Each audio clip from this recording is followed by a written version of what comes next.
11월 22일 금요일 매일 성경 묵상을 시작합니다. 오늘 함께 나눌 말씀은 호세아 2장 1절에서 13절입니다. 호세아 2장 1절에서 13절의 말씀을 제가 봉독합니다. 너희 형제에게는 암미라 하고 너희 자매에게는 루아마라 하라. 너희 어머니와 논쟁하라. 그는 내 아내가 아니요 나는 그의 남편이 아니라 그가 그의 얼굴에서 음란을 제하게 하고 그 유방 사이에서 음행을 제하게 하라. 그렇지 아니하면 내가 그를 벌거벗겨서 그 나던 날과 같게 할 것이요 그로 광야같이 되게 하며 마른 땅같이 되게 하여 목말라 죽게 할 것이며 내가 그의 자녀를 긍휼히 여기지 아니하리니 이는 그들이 음란한 자식들임이니라.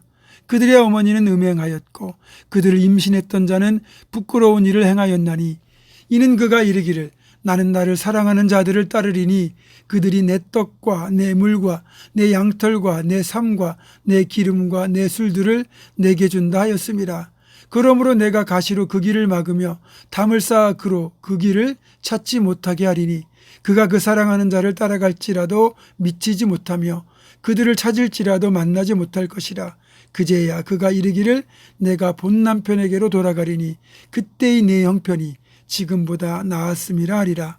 곡식과 새 포도주와 기름은 내가 그에게 준 것이요 그들이 바알을 위하여 쓴 은과 금도 내가 그에게 더하여 준 것이거늘 그가 알지 못하도다. 그러므로 내가 내 곡식을 그것이 익을 계절에 도로 찾으며 내가 내 새 포도주를 그것이 맛들 시기에 도로 찾으며 또 그들의 벌거벗은 몸을 가릴 내 양털과 내 삶을 빼앗으리라. 이제 내가 그 수치를 그 사랑하는 자의 눈앞에 드러내리니 그를 내 손에서 건져낼 사람이 없으리라. 내가 그의 모든 희락과 절기와 월삭과 안식일과 모든 명절을 패하겠고 그가 전에 이르기를 이것은 나를 사랑하는 자들이 내게 준 값이라 하던 그 포도나무와 무화과 나무를 거칠게 하여 수풀이 되게 하며 들짐승들에게 먹게 하리라. 그가 귀고리와 폐물로 장식하고 그가 사랑하는 자를 따라가서 나를 잊어버리고 향을 살라 바알들을 섬긴 시일대로 내가 그에게 벌을 주리라. 여호와의 말씀이니라. 아멘. 어제 묵상 말씀을 통해서 설명을 들으셨겠지만 호세아 선지자가 활동하던 시대는 남왕국 유다와 북왕국 이스라엘이 남북으로 나뉘어 있던 상태인데 다윗의 혈통이 다스리던 남왕국 유다에 비해 아합의 후예들이 다스리던 북왕국 이스라엘은 영적, 도덕적, 정치적으로 훨씬 더 타락한 상태였습니다. 그러한 북왕국 이스라엘을 향하여 하나님은 깨닫고 돌이키도록 메시지를 전달하기 위한 선지자로 호세아를 선택하셨습니다. 그런데 호세아는 다른 선지자들과는 확연하게 다른 결혼이라는 행위를 통하여 하나님의 메시지를 전달하는 역할을 맡게 됩니다. 하나님께서 호세아에게 바알 숭배에 물든 고멜이라고 하는 여인을 아내로 택하여 결혼하라고 명령하시거든요. 이 고멜이라는 여인은 이미 결혼 전부터 영적으로 또 도덕적으로 문제가 있던 여성인데 이런 여성을 아내로 택하라고 하신 겁니다. 참 황당한 명령이죠. 순교라든지 고난 같은 명령도 아니고 음란한 여인과 결혼하라는 말씀인데 참 독특한 일을 맡기셨습니다. 당연히 쉽지 않은 일인데 그래도 호세아는 하나님 말씀에 순종하여 고멜과 결혼을 합니다. 하지만 고멜은 결혼을 했음에도 불구하고 여전히 과거에 문란했던 생활을 되풀이하게 됩니다. 하나님은 호세아로 하여금 그래도 끝까지 고멜을 품어주라고 말씀하십니다. 호세아의 결혼이 상징하는 신학적인 메시지는 이겁니다. 이스라엘 백성이 언약 백성으로 선택받은 백성이 된 건 오직 하나님의 선택에 의해서 이루어진 것이지 결코 이스라엘이 특별히 잘나고 거룩해 해서 택함 받은 게 아니라는 겁니다. 하나님이 택하셨으니까 선택받은 백성이 된 것이지 이스라엘 민족이 스스로 하나님을 선택한 것도 아니고 그럴 자격이 있는 것도 아니었는데 이들은 잘못된 선민 사상에 빠져버리고 맙니다. 그리고 가장 이기적이고 오만하면서도 정작 중요한 하나님을 사랑하는 하나님 사랑은 잊어버립니다. 이런 사실을 구약에서 상징적으로 가장 잘 보여주는 성경이 바로 우리가 묵상하고 있는 호세아서입니다. 예전에 보면 종종 뉴스에 이런 기사가 등장했습니다. 가출한 딸이 많은 빚을 진 채 윤락가에 팔려가 있는 것을 부모가 확인하고는 그 딸이 진 빚을 대신 다 갚아주고 딸을 되찾아 나온 부모들의 이야기, 이게 가끔 실렸거든요. 여러분, 이 부모들이 왜 시간을 쏟고 돈을 들여가면서까지 수렁에 빠진 자녀들을 데리고 나오는 이유가 무엇이겠습니까? 그건 딱 한 가지 이유밖에 없습니다. 이 딸이 자신의 자녀이기 때문에, 자신들의 소유이기 때문입니다. 고멜과 또 그녀의 문란한 생활은 영적인 음란에 빠진 이스라엘을 상징하고, 그런 여인 고멜을 끝까지 사랑하고 품어주는 남편 호세아는 하나님을 상징합니다. 결혼해서 자식까지 낳았는데도 옛 생활을 못 버리고 또다시 다른 남자를 찾아간 고멜, 그리고 결국 돈에 팔려 또 다른 곳에 갔던 고멜을 돈을 대신 지불해주고 다시 찾아오는 호세아.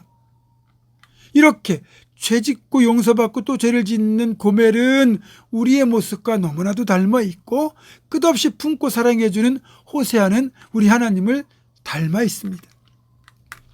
호세아의 다른 발음은 여호수아 또는 예수입니다. 결국 호세아의 이런 한없는 사랑은 최종적으로 우리 예수님의 사랑을 의미합니다. 그리고 고멜과 호세아 사이에 태어난 자녀 중에 하나는 로암미, 하나는 로루하마라고 이름을 줬거든요. 1절에서 이들을 다시 하나님이 로암미는 암미로, 로루하마는 루하마로 바꿔 부르시겠다고 하고 있잖아요. 이 로암미와 로루하마 할 때 그 앞에 있는 로는 부정사 로가 접두사를 붙여서 아니다라는 뜻이거든요. 그래서 로암미는 나의 백성이 아니다 이런 말이고, 로루하마는 긍휼이 없다 이런 뜻이에요. 처음에 이 아이들이 태어났을 때 이렇게 로암미, 로루하마로 지었던 이유는 이들이 이스라엘 백성들이 얼마나 하나님을 아프시게 했으면 차라리 호적에서 파버리겠다고 할 정도이겠습니까? 그런 패약한 자녀들을 다시 받아주시고 회복시켜 주시다는 그 말씀이 이름을 다시 루하마, 암미로 바꾸는 데 들어있는 거예요. 마치 패역한 탕자를 기다리고 받아들이는 아버지의 사랑을 떠올리게 됩니다. 여러분, 우리 역시 우리가 잘나서 하나님의 자녀가 된 게 아닙니다. 오직 하나님의 은혜로 선택받고 그분의 자녀가 된 건데, 우린 그 사실을 망각한 채 은혜를 망각하고 살아갈 때가 너무나 많죠. 따라서 오늘날 고멜이 된다는 건 꼭 성적으로 문란하거나 다른 종교를 믿는 그걸 의미하지 않습니다. 하나님보다 다른 어떤 것이라도 그것을 더 사랑하는 행위, 하나님 주신 물질의 축복을 세상을 사랑하는 일에 쓰는 것, 이것이 바로 고멜처럼 영적 음란죄를 짓는 것입니다. 혹시 지금 내가 하나님보다 더 사랑하는 것이 무엇입니까? 그 어떤 것도 하나님보다 앞서서는 안 됩니다. 내 삶에 하나님을 최우선 순위로 삼고 오직 하나님의 영광을 위해 살아가는 것이 고멜과 같이 음탕했던 우리를 용서해 주시고 사랑해 주시는 하나님의 은혜에 보답하는 길입니다. 끝까지 그런 은혜를 기억하며 이제부터는 순결한 신보로 살아가기 위한 거룩한 노력을 감당하는 우리 모두가 될 수 있기를 주님의 이름으로 축원합니다. 기도하겠습니다.